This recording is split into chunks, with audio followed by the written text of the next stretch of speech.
I think this is going to shock you to your core. HBO has allegedly pulled the plug on The Last of Us Season 3, and Neil Druckmann himself just laid out the reason in no uncertain terms.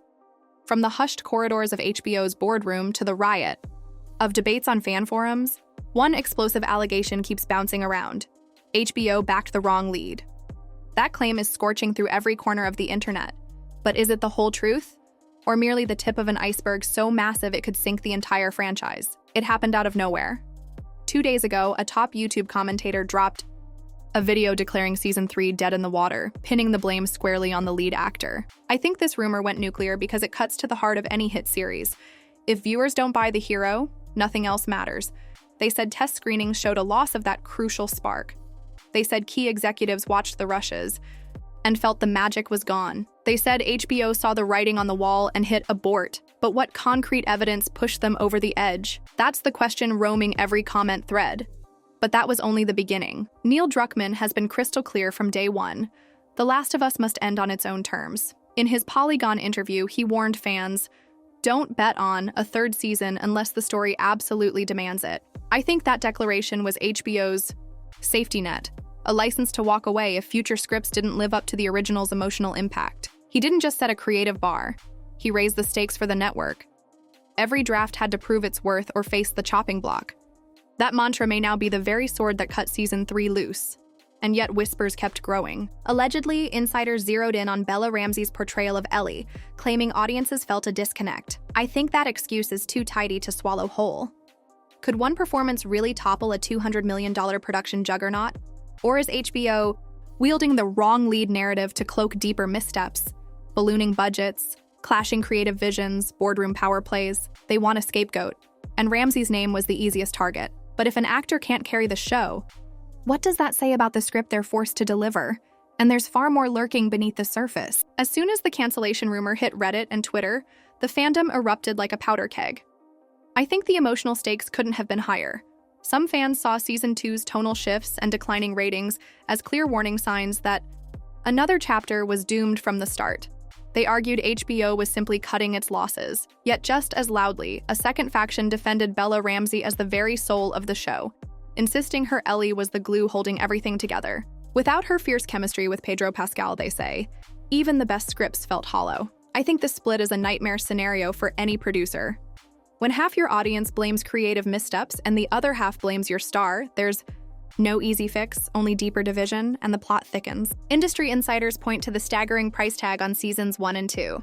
Everything from jaw-dropping visual effects to overseas location shoots that rival blockbuster films. I think HBO's war chest ran dry faster than they expected. When every episode costs more than the average movie, you need runaway success to justify another round.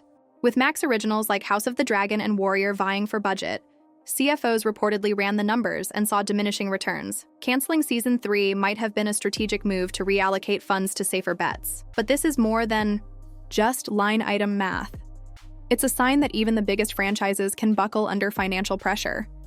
But there's more than dollars at stake. Word on the street is that Neil Druckmann and showrunner Craig Mazin were at loggerheads over Season 3's DNA. Druckmann wanted to plunge audiences into untold corners of the game's lore, risky territory that could either deepen the mythos or alienate casual viewers. Mazin, by contrast, pushed for a lean, character-first approach, dialing back spectacle in favor of intimate drama. I think those creative clashes weren't just whispered among writers. They echoed all the way up to HBO's C-suite. Faced with two wildly different visions and no clear winner, executives reportedly chose the path of least resistance. Better to scrap the season entirely than gamble on a fracturing of the very brand they built. And just when you thought the story was over, even as talk of Season 3's demise swirls, Hollywood insiders can't stop whispering about the next move. Could a spin-off focused on Joel's backstory or Tessa's final hours be the lifeline this world needs? I think HBO sees opportunity in these side tales.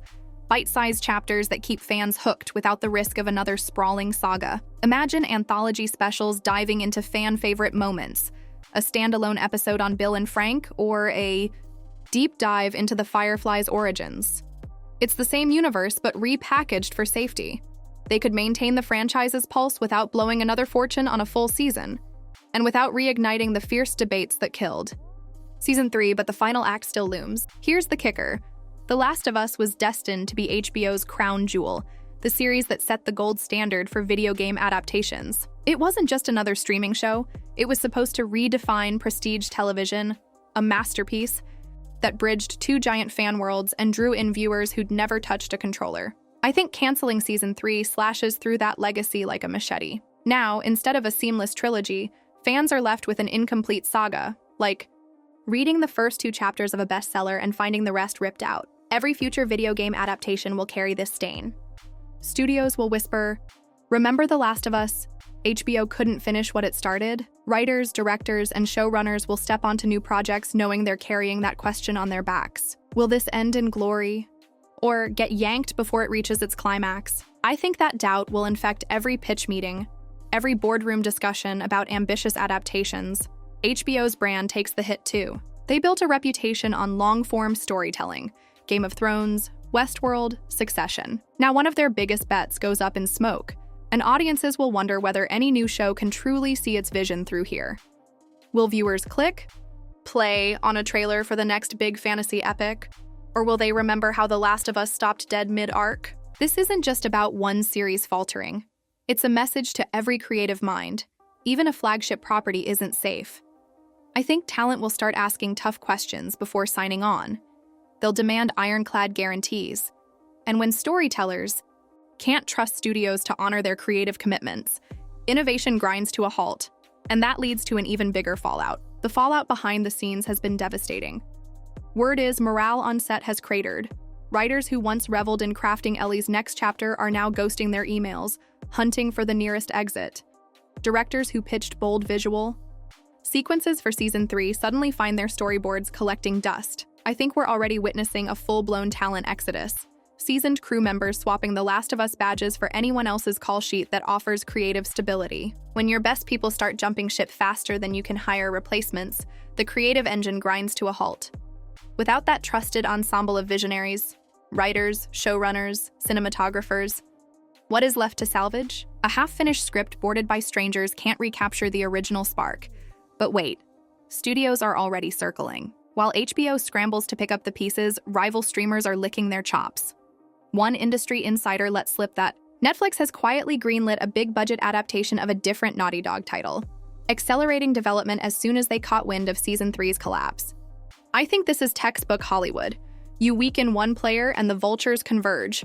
Amazon, Apple TV+, even smaller platforms are auditioning writers and producers who cut their teeth on The Last of Us, dangling fresh opportunities in front of disillusioned creatives. Suddenly, what was once the must-watch property looks like a sinking ship, while competitors pounce on the chance to claim the gaming adaptation crown.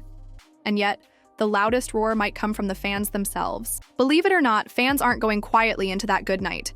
Across social media and dedicated forums, petitions demanding the return of Season 3 have already amassed hundreds of thousands of signatures. From letter-writing campaigns to midnight Twitter storms, the fan base is flexing its collective muscle like never before. I think that grassroots fury could force HBO's hand, or at least shame them into greenlighting a scaled-down revival or one-off special. Fans who feel burned by an unfinished story aren't just upset, they're galvanized, ready to flood inboxes and trending topics until someone listens.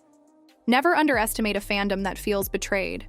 Their digital protest can echo louder than any boardroom memo, and in this fight, that roar may be the only thing powerful enough to resurrect The Last of Us, Season 3. But the ultimate twist still waits in the wings. HBO's alleged cancellation of The Last of Us Season 3 reveals fault lines far deeper than a single wrong lead. From Druckmann's insistence on definitive endings to boardroom budget battles and creative power struggles, this rumored decision is a cautionary tale for every blockbuster franchise. I think the real question isn't whether Ellie's story continues, but whether any show can survive when business, art, and fandom collide so spectacularly.